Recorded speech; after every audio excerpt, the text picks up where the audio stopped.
जा रही है, क्या पूरा करना है? पिछले 10-15 दिन के लगातार पाला गिरने से और अत्यधिक सर्दी की वजह से किसानों की संपूर्ण फसल उदयपुरवाटी तहसील के अंतर्गत आने वाले संपूर्ण गाँव की सरसों की, चने की और सब्जी की फसल संपूर्ण रूप से खराब हो चुकी है, नष्ट हो चुकी है।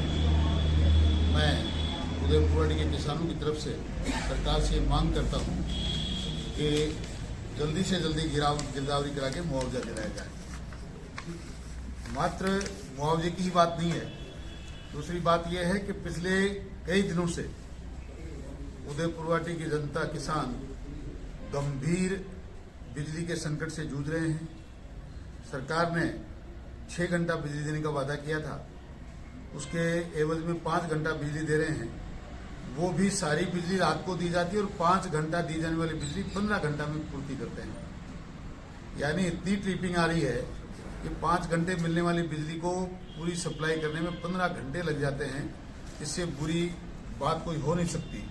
बड़ी विडंबना है। एक तरफ राम नाराज है, बर्फीले तूफान की वजह से और पाले की वजह से सब फसलों का सारा खराबा हो गया। दूसरी तरफ बिजली की सप्लाई नहीं है, तो सरकार से मुआवजे की मांग भी गिरदावरी करके करते हैं और सरकार से ये भी मांग करते हैं कि आप जल्दी से जल्दी इस बिजली की सप्लाई को सुचारू रूप से करने की कोशिश करें। परसों 18 तारीख को यहाँ के क्षेत्रीय विधायक की देखरेख में, जो राजस्थान सरकार में मंत्री भी हैं, एक किसान सम्मेलन का आयोजन किया गया। किसान सम्मेलन में सारे वक्ता बजाय किसानों को राहत देने के, बजाय अपनी सरकार की रीति नीति को ठीक करने की बजाय और लगातार केंद्र सरकार को कोसे जा रहे हैं। पेपर लीक हो रहे हैं, गैस के दाम बढ़ रहे हैं, बिजली के दाम बढ़ रहे हैं, किसानों का लोन माफ नहीं हो रहा। मैं उन लोगों से जानना चाहता हूं, पूछना चाहता हूं सरकार से और सरकार के नुमाइंदों से कि किसान का लोन माफ कौन करता है? केंद्र सरकार करती है कि राज्य सरकार करती है?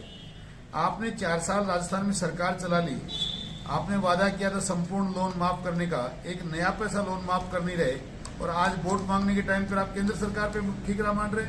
आपने उस दिन तो कहा था कि राजस्थान में सरकार बनती संपूर्ण लोन माफ कर देंगे, एक नया पैसा आपसे माफ नहीं हुआ। बेरोजगारों को 3,500 रुपये बेरोजगारी भत्ता देने की बात हुई थी, एक नया पैसा हुआ नहीं। इनके बड़े बड़े नेता और यहाँ के क्षेत्रीय विधायक और मंत्री मिलने कर सबने कभी केंद्र सरकार को कोसा, कभी किसी और को कोसा। अपनी सरकार को कोसकर उसको दुरुस्त करना चाहिए था। हम पुरजोर शब्दों में मांग करते हैं बेरोजगार नौजवानों की तरफ से उनको बेरोजगार भत्ता दिया जाए, किसानों का लोन माफ किया जाए। आपने वादा किया था बिजली का एक नया पैसा नहीं बढ़ाएंगे। 9 बार बिजली का बिल बढ़ गया, बिजली का पैसा बढ़ गया। आप चाहते क्या है? गैस का पैसा बढ़ रहा है तो आप यहाँ की अपनी आपका जो राजस्थान सरकार का टैक्स जो है वो आप कम करें। राजस्थान सरकार में लगने वाला टैक्स जिस प्रकार उत्तर प्रदेश में, गुजरात में आपसे 8-9 रुपया डीजल और पेट्रोल सस्ता मिल रहा है, क्यों नहीं आप भी अपने टैक्स घटाकर जनता को राहत दिलाते? क्यों नहीं लोगों के साथ न्याय करते? भारतीय जनता पार्टी की सरकार ने टोल माफ किए थे, क्यों आपने वापस चालू कर दिए? हम इन सब चीजों के साथ सरकार से मांग करते हैं कि आपने जितने वादे किए थे, आप या तो उन पे श्वेत पत्र जारी करें या फिर उन चीजों को पूरा करें। नहीं तो आने वाले चुनाव से पहले अगर आप इन कामों को नहीं करेंगे तो बहुत बड़ा फैसला जनता करने वाली है। खैर वो तो कर ही चुकी है। इनके खुद के नुमाइंदे जिन्होंने कल किसान सम्मेलन किया था वही कह रहे थे कि हम फॉर्च्यूनर जितनी रहेंगे नहीं, और हमने उनको कहा भी था कि फॉर्च्यूनर में और बहुत तो कहीं कांग्रेस से 10-5 लोग आ जाएंगे, तो यहाँ के क्षेत्रीय व्यक्ति जो कह रहे हैं उनका नंबर तो कहीं आने वाला नहीं।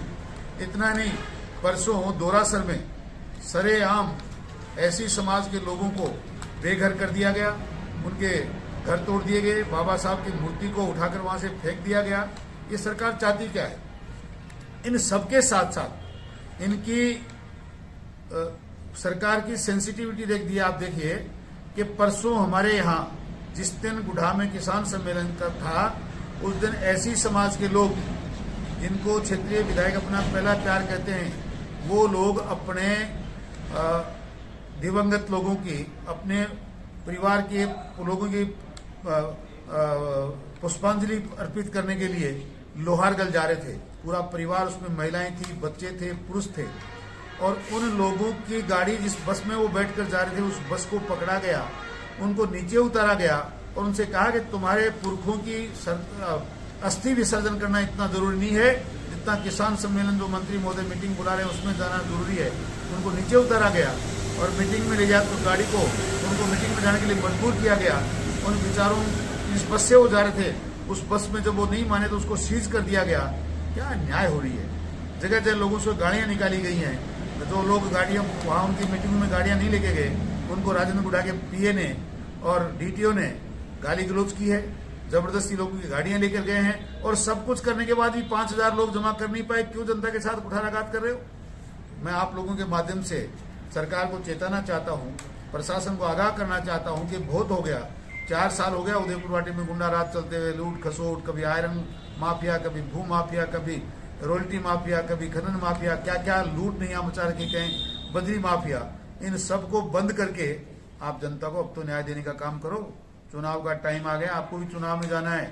आप बिजली की सप्लाई बहाल करें, आप बेरोजगारों का भत्ता दें, आप लोग किसानों के लोन माफ करें। आप जिस प्रकार का आपका डीटी और जे अधिकारी बदमाशियां कर रहे हैं, लोगों के साथ अन्याय कर रहे हैं, उनको सस्पेंड करें और लोगों को के साथ जो लोगों से आपने वादा किया था उसका लोन माफ करें। मैं ये आप लोगों के माध्यम से सरकार के को आगाह करना चाहता हूं और बताना चाहता हूं और ये भी कहना चाहता हूं कि अगर आपने गिरदावरी के तुरंत आज शाम तक आदेश नहीं किए तो सोमवार को हम लोग जिला कलेक्ट्रेट पर धरना देकर जिला कलेक्टर को भी ज्ञापन देंगे। ये आपके माध्यम से बताना चाहता हूँ। मुख्यमंत्री ने कल ही है गिरदावरी के पूरे प्रदेश में जो आदेश कर दिए थे कि पूरे जिले में हर जगह जो गिरदावरी की जाएगी। इस प्रकार के आदेश तो मुख्यमंत्री ने 4 साल पहले भी कहा था कि मैं सबके लोन माफ करूंगा, मैं सबको बहुत न्याय दिलवाऊंगा। क्या हुआ। वो तो ये भी कह रहे थे पेपर लीक करने वाले देखो कितना तुरंत मैंने पहला पेपर लीक हुआ तो 15 दिन में गिरफ्तारी करी, दूसरा पेपर लीक हुआ तो 10 दिन में करी, तीसरा हुआ तो 5 दिन में करी और अब की बार देखो मेरी जादूगरी, मैंने शाम को पेपर लीक हुआ और सुबह ही सबको पकड़ लिया। इसका मतलब पेपर उनकी देखरेख में लीक हो रहा है या इन सब बातों का उनको पता है। ये उनकी कहा हुआ है, करें तब ना।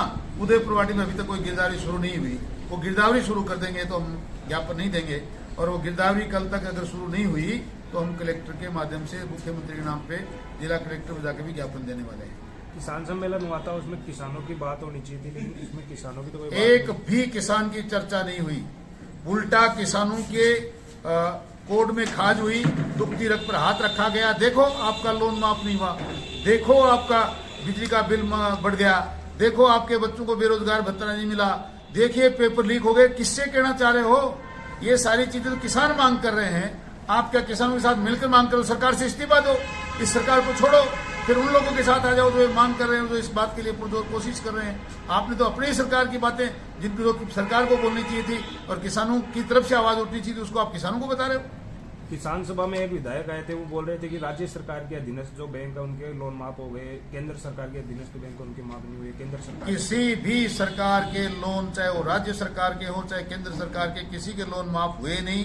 और अगर वो ये बंटवारा ही कर रहे हैं कि केंद्र सरकार राज्य सरकार, तो फिर मैं उनसे जानना चाहता हूं कि पेपर लीक करना किसका काम था, बेरोजगार भत्ता देना किसका काम था, पेट्रोल डीजल पे राजस्थान का स्टेट का टैक्स बढ़ाना किसका काम था, टोलों पे सड़कों पे लगने वाले टोल को बंद करना किसका काम था। कि फिर अगर आप स्टेट की और केंद्र की बात करते तो आपने अपने जिम्मे पे कौन सा काम कर दिया, वो भी तो नहीं किया। इसकी क्या प्रतिक्रिया देंगे। अब जिसके इनकी हालात 4 साल रही हैं साहब, उसके अनुसार तो मुझे लगता नहीं कि कोई बजट में कहीं किसान को या किसी जनता को, राजस्थान की जनता को कोई कुछ दे पाएंगे। पर फिर भी लगता है कि थोड़ी घोषणाएं जरूर कर देंगे, क्योंकि चुनाव का समय है, झूठ बोलना इनका जन्मसिद्ध अधिकार है। तो क्या क्या बजट में घोषणा करते हैं, हम तो ये मांग करते हैं कि जितना पहले वादा किया था वो भी पूरा कर दो। राज्य मंत्री ने खूब इनके घोषणा प्रचार करके लोगों लाखों की भीड़ का दावा किया है। उसके बाद लोग कोई 50,000 बता रहा है, कोई 60,000 बता रहा है। क्या है उदयपुर वाटी की जनता ने पूर्ण रूप से नकार दिया। एक ग्राम पंचायत के पर सरपंच के चुनाव में जितनी भीड़ होती है उतनी वहां भीड़ नहीं थी, और जो थी वो भी उदयपुर वाटी के बाहर की थी। अब वो अगर राजस्थान में कहीं डायरेक्ट मुख्यमंत्री का चुनाव लड़ना चाहते हैं तो मैं जानता नहीं, उदयपुर वाटी के 3,000 लोग भी गए नहीं और न जाएंगे। वहां बंद नरेगा लोगों को भेजा गया या कोई मामला? ये हमने अखबारों में पढ़ा, हमने गांव में सुना। मैं भी कल गुमानाबाद में बैठने गया था, वहां के लोग कह रहे थे कि हाँ साहब, गुमानाबाद से बस भर के सरपंच ले गया, नरेगा के लोग वहीं से नहीं और कई गांव से नरेगा की महिलाएं गई थी। महिलाएं जितनी वहां उस मीटिंग में सिर्फ नरेगा की थी। अभी जो ये नरेगा के इनको ले गए ये जो मजदूर थे इनको ले गए नरेगा वाले को। अब किस तरह की क्या जो कलेक्टर को भी ज्ञापन दिया गया था उसमें किस तरह की हमने कलेक्टर को भी ज्ञापन दिया है, अधिकारियों से भी बात करी है। एक नरेगा वालों को बेचारों को, चलो वो तो नौकर है, मजदूर हैं, गाड़ी में बैठा के ले गए। सरकारी कर्मचारी कई लोग बड़े बड़े वहाँ ट्रांसफर के डर से बैठे बैठे जा रहे थे और बच्चों को ले जा रहे थे, स्कूल के प्रिंसिपल वगैरह।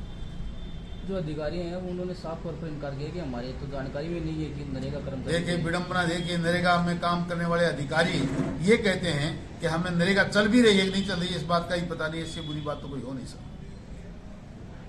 क्या इन पर ऐसे जांच होकर इन पर कार्रवाई होनी चाहिए क्या? बिल्कुल जांच करके कार्रवाई होनी चाहिए उन लोगों के खिलाफ जिन्होंने ऐसा किया है। मजदूर मजदूरी करने आए हैं, सरकार का पैसा लगता है कि लोगों की मीटिंग में शोभा बढ़ाने थोड़ी देर जाते हैं हम लोग। क्षेत्र में खबर चल रही है कि जो सम्मेलन था उसको लेकर आरटीओ ने करीब 1500-2000 बसों को रोका था। उनका बसों को रोका, किराया दिया नहीं, गाली गलौज करी। हमारे पास सोशल मीडिया पे ये भी वायरल हो रहा है कि राजेंद्र गुड्डा के पीए ने लोगों को इतनी अभद्र गालियां निकली, अगर आपने बस नहीं भेजी तो ऐसा कर देंगे। मैंने आपको सामने कहा कि ऐसी समाज के लोग अपने पूर्वजों की अस्थियां विसर्जन करने जा रहे थे, उनको नीचे उतारा गया, उनकी बस को पकड़ा गया, बसें सीज कर दी गई और 1500 बसों को रोक के बिना किराया रख दिया और 1500 लोग आए, फिर बसें जाती कहां से? तो उन पर कार्रवाई नहीं होगी आरटीओ वगैरह पर, तो आगे क्या करोगे? कार्रवाई नहीं होगी तो आंदोलन करेंगे हम लोग। पेपर लीक प्रकरण के एक बार तो सीबीआई जांच की मांग उठी, लेकिन फिर वापस ये तो बात ठंडी हो गई। अब भाई इन्होंने इतिश्री कर ली, किसी एक का पता नहीं, झूठा के सच्चा मकान के ऊपर एक जेसीबी चलाता हुआ दिखा के और लोगों को शांत कर दिया। सीबीआई जांच होती थी खुद ही फंस जाते, इसलिए नहीं कर रहे। सचिन पायलट कल वहाँ आए थे और खुद में जादूगरी का मामला बता रहे थे, पेपर मामले में जादूगरी। ये उनका आपस का मामला है, जादूगर जी का और जादूगरी देखने वाले लोगों का।